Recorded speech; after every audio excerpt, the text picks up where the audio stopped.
2 years for bodywork? All right, there's a lot of factors at play here. This epic journey began over 2 years ago, just inside of Idaho, while heading to Arizona as winter approached.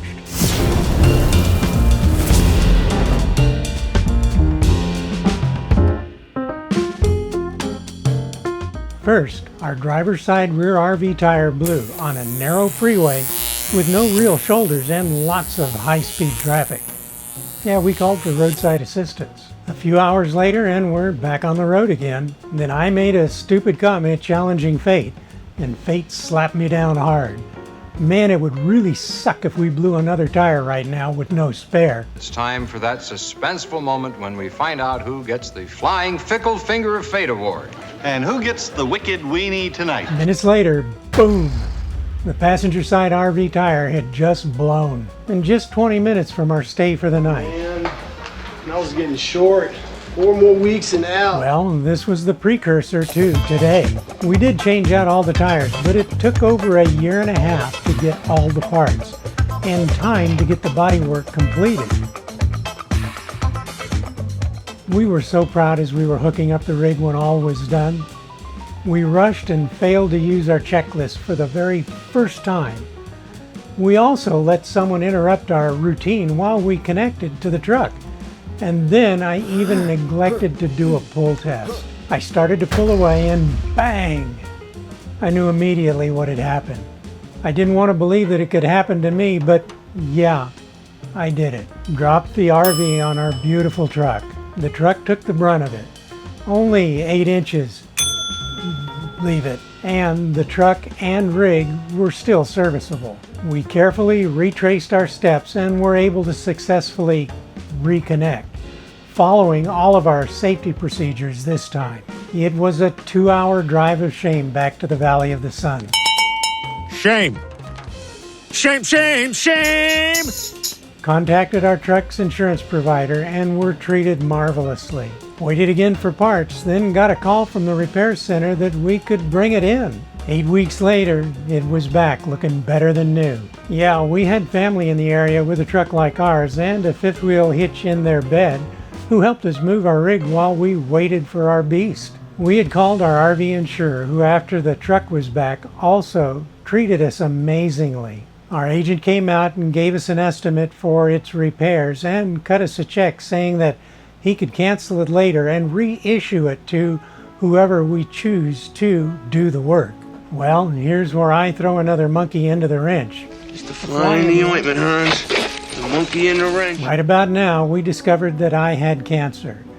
Not just any cancer, but something really bad. Stage 4 metastatic adenocarcinoma. And needed to start treatments immediately. 9.5 weeks, 5 days a week, in a linear accelerator nuking that cancer. Needless to say, everything else was put on hold. I called Rami, our agent, who was very understanding and accommodating. He offered prayers and whatever he could do to assist. Several more months later, and I've finished the radiation treatments and am getting quasi-stable with my hormonal and chemo-light treatments. So, in the middle of the hottest June on record in Arizona, I called a company that offered to do minor repairs, touch-ups, on your RV in your park. In a way, it was perfect timing. You see, the parks in this state during the summer tend to thin out quite a lot. Yeah, it's kind of like camping in an oven.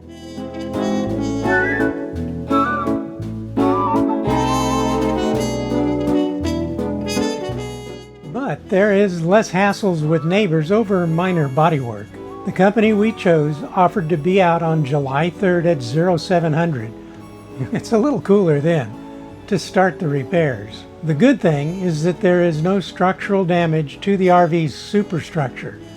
Just some minor fiberglass cracking to one side of the nose cone and a little crazing to the other. Good for the RV that the Ford's aluminum bed rails and tailgate acted like a cushion for the RV when it slid off the hitch. Bad for the truck, great for the RV. Today marks the end of this nightmare drama that started over 2 years ago. Had I paid attention to that voice in the back of my head telling, no, nagging me to change the tires on the rig. They were 3 years old. Maybe we wouldn't be going through this now. Either way, it is what it is. I borrowed that from Shelley. And the end of this saga should be pulling up shortly. That's him. And most of all, to all of you for hanging tight with us through all of our misadventures, here's wishing you a very happy 4th of July to everyone. Guys, what can I say? I haven't got any real experience with body and paint work. I have often been mesmerized watching videos of those with that kind of experience, taking something that we've broken, crashed, dinged, or mangled, something that is a skill set that I don't possess. Then over time, create a work of art that in many cases is now better, shinier, smoother, with crisper lines than the original.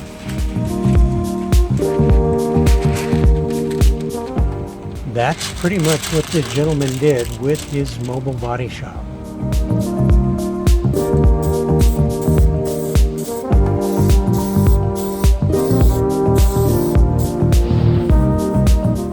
I mean, he even eyeballed the color and got it spot on. To look at it now, you could not tell that there was any damage to that nose cone. To me, it's kind of like magic. Laugh all you want at an old man's ramblings, but if you've ever had any body work done on your vehicle, you probably remember the shop asking you to not wash or especially wax it for a week or so. Yeah, let the paint cure. When I asked him, he said, give it till tomorrow, it'll be fine. Now, for the convenience of having the shop come to you, expect to pay a premium. But you also have to consider that taking it to a shop and living in a hotel, an Airbnb, or a vacation rental might make it more palatable. He was done in 3 hours. Needless to say, we're happy with the results.